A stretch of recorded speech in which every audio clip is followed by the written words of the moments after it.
Bonjour à tous et bienvenue dans ce nouvel épisode de Thread OVNI. Aujourd'hui nous allons voir ensemble l'histoire de l'anomalie du sud de Stephenville. Après une dure journée de travail, Lance John décide de rejoindre deux amis, Mike et Stephen, pour se détendre un peu.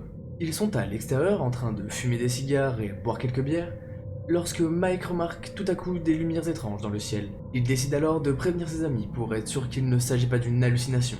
Mais arrivé à son niveau, les deux amis vont également observer un phénomène très étrange dans le ciel. Steve est un ancien pilote. Il se rend donc immédiatement compte qu'il ne s'agit pas d'un aéronef, et qu'il n'a jamais rien vu de tel auparavant. Il y a 4 lumières. Elles sont rouges, et toutes ont la taille d'une pleine lune.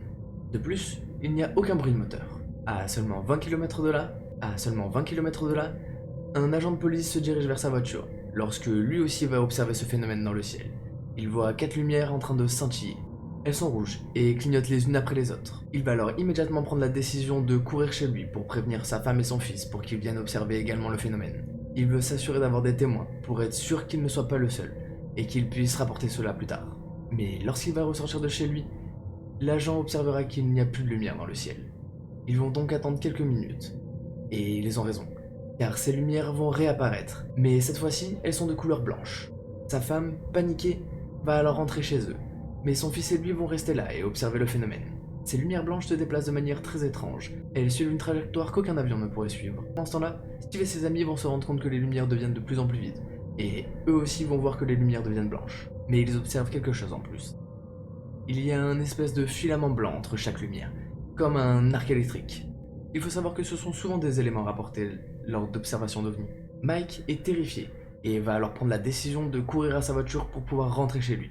Mais c'est à ce moment-là que toutes les lumières vont commencer à bouger très rapidement pour se regrouper et partir rapidement dans une direction dans le ciel. Puis, seulement quelques minutes après, ce seront deux F-16 qui iront dans la même direction. 2 semaines plus tard, ce seront plus de 500 habitants qui se regrouperont pour parler du phénomène. Et plus de 200 d'entre eux enverront leur déclaration au MUFON, qui est une organisation qui s'occupe de tous les phénomènes d'OVNI. Les plus sceptiques diront qu'il s'agissait simplement de fusées éclairantes et téléguidées. Mais ce type de matériel, à la pointe de la technologie, n'est généralement pas utilisé dans des régions habitées. Pour finir, après avoir nié son implication pendant longtemps, l'US Army reviendra sur ses déclarations et dira qu'il s'agissait d'un simple essai, avec plus de 10 F-16. Mais Robert Powell, un ancien analyste radar à la retraite, analysera les données radar de ce soir-là et dira qu'il y avait un objet non identifié qui s'est déplacé à plus de 300 km/h dans la région. Plusieurs témoins diront également qu'il était impossible qu'il s'agisse de fusées éclairantes téléguidées, car elles ne changent pas de couleur et ne peuvent pas se déplacer de telle manière. C'est la fin de ce thread OVNI, j'espère qu'il vous aura plu, n'hésitez pas à me le dire dans les commentaires et à partager cette vidéo. Nous on se retrouve dans un prochain épisode, c'était Kick on Fire, peace out.